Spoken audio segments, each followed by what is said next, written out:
Bismillah. Assalamualaikum warahmatullahi wabarakatuh. Alhamdulillahi rabbil alamin. Alhamdulillahilladzi hadana lihadza wa ma kunna linahtadiya laula an hadana Allah. Asyhadu an la ilaha illallah wahdahu la syarika lah. Wa asyhadu anna Muhammadan abduhu wa rasuluhu la nabiyya wa la rasula ba'dah. Ikhwani fillah rahimakumullah. Kembali Allah pertemukan kita di dalam rumahnya ini, sebagaimana biasanya kita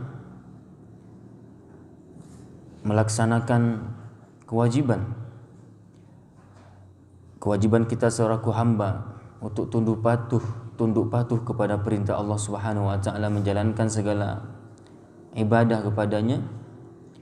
Dalam hal ini baru saja kita melaksanakan ibadah yang sangat mulia, ibadah melaksanakan sholat subuh berjamaah. Dan kemudian dengan izin Allah Subhanahu wa taala, setelah itu kita juga diberikan kesempatan untuk dapat sejenak bermajlis ilmu dengan mendengar nantinya pembahasan kitab hadis yang dinukilkan oleh Imam An-Nawawi rahimahullah dalam kitabnya Riyadhus Shalihin. Sebagaimana biasanya, kajian rutinitas kita ini akan kita coba sampaikan nantinya beberapa hadis yang telah dinukilkan oleh beliau rahimahullah, Imam An-Nawawi rahimahullah. Dan kemudian nantinya pastinya kita harap kepada kita semuanya untuk memperbanyak pembendaraan hadis dalam kehidupan kita sehari-hari. Yang demikian bertambah pengetahuan kita terhadap sabda Rasulullah SAW. Dan tidak sampai di situ saja, tidak hanya sekedar kita mengetahui, namun kita juga mau mengikuti apa saja yang terkandung dari hadis tersebut. Kalau memang hadis tersebut hadis yang berhubungan dengan informasi-informasi, khabar-khabar, pemberitaan dari Rasulullah SAW, maka kita wajib meyakini kebenaran berita tersebut. Untuk apa? Untuk penambahan iman, untuk menambahkan iman kepada Allah Subhanahu wa taala dan keyakinan kita terhadap kerasulan Nabi kita Muhammad SAW. Dan juga kalau memang hadis tersebut mengandung perintah, kita pun siap dengan senang hati untuk mengamalkannya. Jikalau nantinya kita dapati hadis ternyata dalam hadis tersebut mengandung larangan, maka kita pun juga siap untuk meninggalkan larangan tersebut dengan sepenuh hati, dengan senang hati. Karena pasti setiap perintah mengandung hikmah kebaikan untuk kita yang mau mengamalkannya. Dan sebuah kepastian juga, setiap yang dilarang oleh syariah, baik itu dilarang lewat ataupun melalui dalil Al-Quran dan hadis, pasti sesuatu larangan itu ada keburukan yang terkandung di dalamnya. Maka ketika kita meninggalkannya pun akan membawa juga kepada kebaikan, akan terhindar diri kita dari keburukan-keburukan tersebut. Yakinkan saja diri kita, kaum muslimin rahmati Allah, dengan teori barusan, sehingga kita akan selalu merasa nyaman dan tentram. Jiwa ini akan selalu merasa tenang dan yakin terhadap kebesaran Allah Subhanahu wa taala. Ketika Allah menyuruh sesuatu, memerintahkan sesuatu, Allah tidak menyuruh dengan suruhan asal-asalan. Pasti suruhan Allah itu mengandung hikmah, manfaat bagi kita yang mau melakukannya. Kenapa Allah suruh kita untuk sholat? Ada manfaat dunia akhirat, manfaatnya akan kita peroleh. Kenapa Allah menyuruh kita untuk menutupi aurat? Sangat banyak manfaatnya, penuh dengan hikmah. Allah menyuruh kita untuk berbakti kepada dua orang tua. Allah menyuruh kita bersilaturahmi. Allah menyuruh kita bersedekah. Itu semua suruhan pasti ada mengandung kebaikannya, yang akan membawa juga kebaikan kepada kita yang mau mengerjakannya. Dan yakinkan pula diri kita, kaum muslimin yang dirahmati Allah, ketika Allah melarang sesuatu, pasti di setiap larangan itu ada keburukan yang apabila kita tinggalkan, insya Allah juga akan membawa kebaikan kepada kita. Namun ketika kita paksakan diri juga, kita acuh, kita tidak hiraukan larangan tadi, dalam artian kita tetap melakukan larangan-larangan tersebut, maka yang akan kita peroleh adalah malah keburukan. Karena tidak mungkin kaum muslimin, tidak mungkin Allah melarang sesuatu kalau memang di dalam hal itu ataupun pada sesuatu hal itu mengandung keburukan. Ya, nggak mungkin Allah melarang sesuatu kalau memang tidak mengandung keburukan dalam hal itu. Makanya ditinggalkan. Allah melarang kita berjudi, ada keburukan di dalamnya. Allah melarang berzina, ada keburukan di dalamnya. Allah melarang kita merampok, mencuri, durhaka kepada ibu bapa, melarang melakukan kesyirikan, perdukunan, dan lain sebagainya. Itu semua larangan mengandung malapetaka, akan mengandung di dalamnya itu ya musibah. Di dalamnya ada mudarat, keburukan. Dari itu haruslah kita tinggalkan. Ya. Walaupun terkadang kita tidak tahu keburukan apa yang terkandung di dalam larangan tersebut, hikmah apa yang terkandung dari pelarangan tersebut. Walaupun kita tidak tahu, namun kita hamba yang sudah mengatakan diri kita beriman kepada Allah, yakinkan saja diri kita seyakin-yakinnya bahwa pasti Allah ketika melarang sesuatu itu pasti buruk, walaupun keburukan itu tidak diketahui oleh jangkauan akal kita.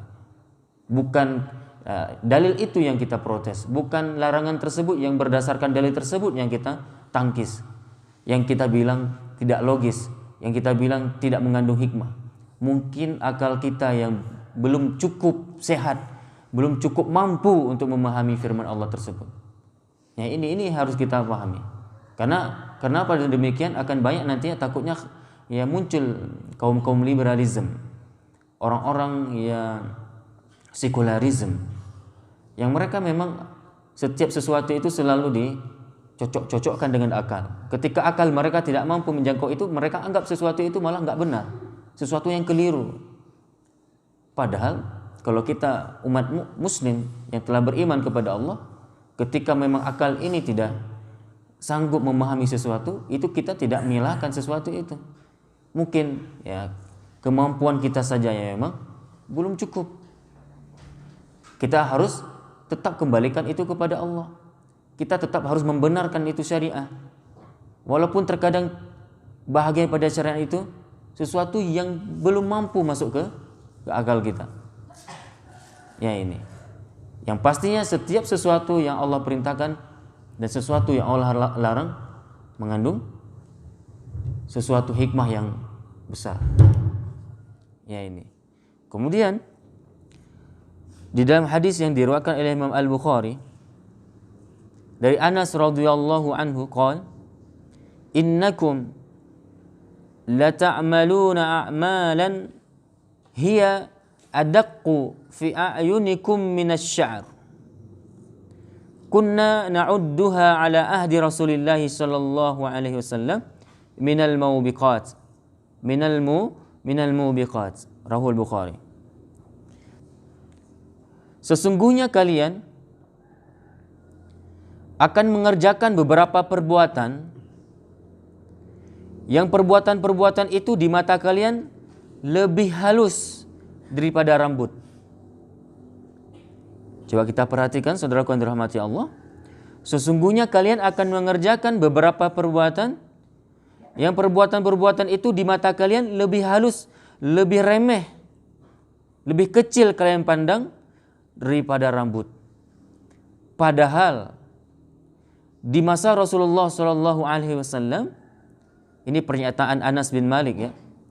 Padahal di masa Rasulullah Shallallahu Alaihi Wasallam, amalan-amalan yang kalian lakukan, yang kalian anggap remeh, yang kalian anggap kecil, bahkan kalian anggap lebih kecil pada rambut kalian itu, di masa kami mengategorikan itu sebagai perbuatan yang membinasakan. Ini kata Anas. Di masa sekarang ini,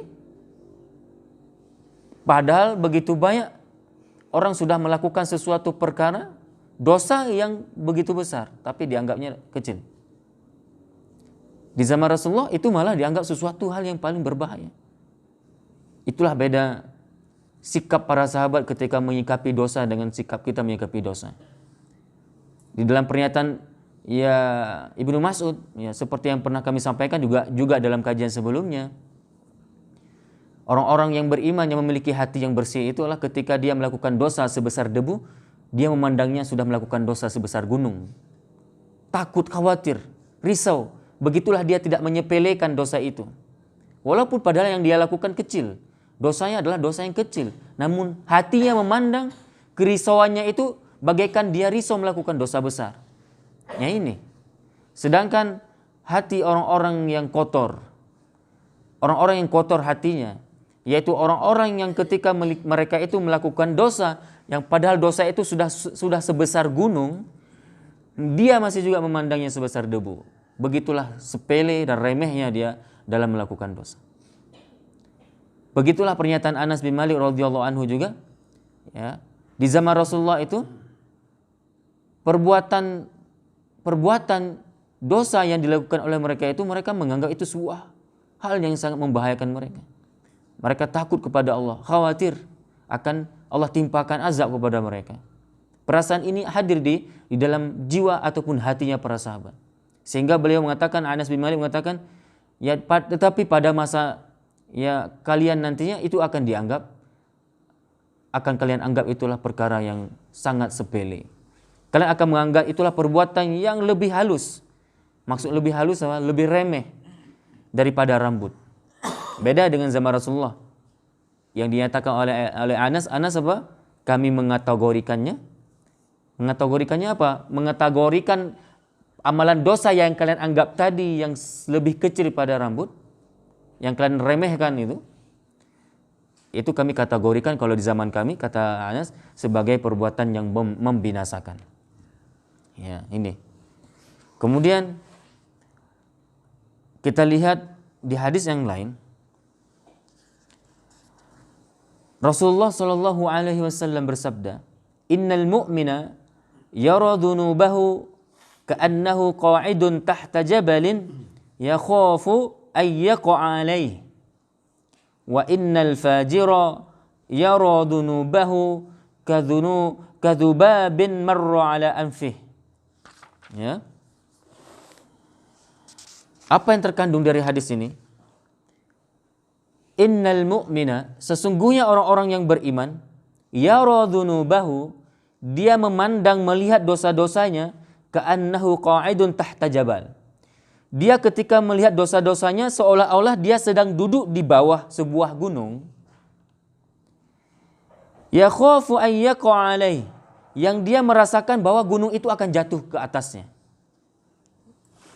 Sampai di sini bisa dipahami? Sama-sama kita simak, ya. Apa kata Rasulullah? Sesungguhnya orang mukmin melihat dosa-dosanya itu seolah-olah dia sedang duduk di bawah sebuah gunung yang dia merasa takut, yang dia merasa khawatir gunung tadi akan jatuh dan menimpanya. Sedangkan orang yang suka berbuat dosa, orang-orang yang nyaman dengan dosa yang ia lakukan, mereka akan melihat dosa-dosanya itu seperti lalat yang terbang di depan hidungnya. Apa maknanya? Remeh. Dianggap itu perkara biasa. Bagaikan sesuatu yang berlalu begitu saja. Bagaikan lalat yang lewat di depan hidungnya. Sekedar lewat. Dia pun gak hiraukan. Sekedar lewat. Gak dia sampai menjadikan dia takut. Lalat itu bukan sesuatu yang menakutkan pada dirinya. Ketika ada lalat yang lewat dari depan hidungnya, dia biasa aja. Ini perasaan orang yang kalau sudah bergelimang dengan dosa. Sedangkan orang yang beriman, dia tidak memandang seperti itu. Dia memandang dosa yang dia lakukan itu bagaikan sebuah gunung besar yang akan menimpa dirinya. Begitulah dia khawatir dan takut ketika yang melakukan dosa kepada Allah Subhanahu wa taala. Saudaraku yang dirahmati Allah Subhanahu wa taala, dalam hal ini kita perlu pahami bahwa kecil besar dosa yang kita lakukan, mau kita lakukan itu sendirian, di kesendirian ataupun di kesunyian, ataupun kita lakukan di hadapan khalayak, Allah tetap bersama kita, mengawasi. Ini harus hati-hati. Allah tetap mengawasi kita. Dari itu ada sebuah perkataan seorang ulama, ya. Jangan kamu pandang besar kecil dosa yang kamu lakukan. Namun yang harus kalian pahami adalah kepada siapa engkau melakukan dosa. Ya ini.